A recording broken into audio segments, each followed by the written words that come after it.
শেখ হাসিনা দেশ ছেড়ে পালিয়ে যাওয়ার পর থেকে একের পর এক তার নানা কুকীর্তি বেরিয়ে আসছে। রাজনৈতিক ভিন্নমত পোষণকারীদেরকে দমন করতে আওয়ামী লীগ সরকারের সময়ে বহু মানুষকে গুম করা হয়েছে। যে গোপন কারাগারে গুম করা হতো সেই জায়গাটার ছদ্মনাম হল আয়নাঘর। শেখ হাসিনার আস্থাভাজন বাংলাদেশের সামরিক বাহিনীর গোয়েন্দা সংস্থার কিছু অসৎ অফিসার এই আয়নাঘর পরিচালনা করত।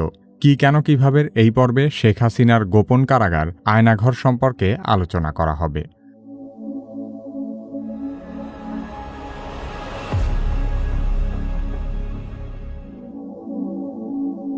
বাংলাদেশের প্রতিরক্ষা বাহিনীর গোয়েন্দা সংস্থা directorate general of forces intelligence বা ডিজিএফআই হিসেবে পরিচিত।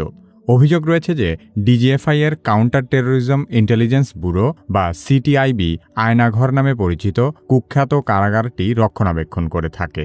২০২২ সালে সুইডেন ভিত্তিক একটি স্বাধীন সংবাদ মাধ্যম নেত্র নিউজের করা একটি অনুসন্ধানী প্রতিবেদনে আয়নাঘরের বিষয়টি সবার সামনে উঠে আসে। সেখান থেকেই দেশের মানুষ জানতে পারে যে বিভিন্ন সময়ে বলপূর্বক গুমের শিকার ব্যক্তিদেরকে আয়নাঘরে আটক করে নির্যাতন চালানো হতো। আয়নাঘর ঢাকা সেনানিবাসের ভেতরেই অবস্থিত বলে ধারণা করা হয়। আয়নাঘরে বন্দী থাকা সাবেক এক সেনা সদস্য জানিয়েছেন, অতীতে এই জায়গাটি জয়েন্ট ইন্টারোগেশন সেল নামে পরিচিত ছিল। পরবর্তীতে একে সংস্কার ও বর্ধিত করে আয়নাঘর বানানো হয়েছে। গুমের শিকার হওয়া বেশ কয়েকজন সাবেক সেনাবাহিনীর কর্মকর্তা আয়নাঘরের অবস্থান প্রকাশ করেছেন। তারা জানিয়েছেন এই আয়নাঘরটি ডিজিএফআই এর অফিসের ঠিক পেছনেই অবস্থিত।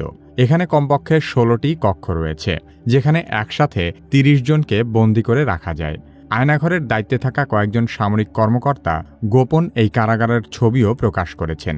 এসব ছবি দেখলেই বোঝা যায় গোপন এই কারাগারে কাউকে বন্দী করা কতটা অমানবিক। এখানে বহু লোককে বিনা বিচারে বছরের পর বছর, এমনকি যুগের পর যুগ আটকে রাখা হয়েছে। আয়নাঘরের বন্দীদের একজন বলেন, এসব কয়েদখানার দেয়ালে বহু লোকের নানা রকমের আর্তনাদ খোদাই করে লেখা আছে। কত লোককে যে এখানে ধরে নিয়ে যাওয়া হয়েছে তার কোনো ইয়ত্তা নেই। সবাইকে যে এখানে দীর্ঘ সময় বন্দী করে রাখা হয় এমনও নয়। অনেককেই ছেড়ে দেওয়া হয়েছে, আবার অনেককে এখান থেকে হত্যাও করা হয়েছে। আয়নাঘরের ছবি হিসেবে সামাজিক মাধ্যমে এরকম কয়েকটি ছবি প্রচারিত হচ্ছে, যেখানে দেখা যাচ্ছে বহু মানুষের কঙ্কালের স্তূপ। ছবিটির সত্যতা সম্পর্কে শতভাগ নিশ্চিত হওয়া যায়নি। তবে আয়নাঘরের বন্দীদের নির্যাতনের কথা শুনে যে কোনো হৃদয়বান ব্যক্তির মনে হবে, এমন অমানবিক পরিবেশে দীর্ঘদিন বন্দী করে রাখার চেয়ে কাউকে হত্যা করাও অনেক ভালো। অভিযোগ রয়েছে ডিজিএফআই এর কিছু অসৎ কর্মকর্তা শেখ হাসিনা সরকারের কাছ থেকে অবৈধ রাজনৈতিক সুবিধা নেওয়ার জন্য এসব কর্মকাণ্ড করেছে। আওয়ামী লীগ সরকার ক্ষমতায় থাকাকালীন বিচার বহির্ভূত হত্যা, নির্যাতন এবং জোরপূর্বক গুমের অভিযোগগুলো বরাবরই অস্বীকার করে এসেছে। হাসিনা সরকার পতনের পরপরই এ ধরনের মানবতাবিরোধী অপরাধের প্রমাণ হাতে নাতে পাওয়া যায়। বাংলাদেশের শীর্ষস্থানীয় একটি সংবাদপত্রে বলা হয়েছে, শুধু ঢাকা সেনানিবাস নয়, সারা দেশের বিভিন্ন স্থানে এরকম আরও বেশ কিছু আয়নাঘর থাকতে পারে।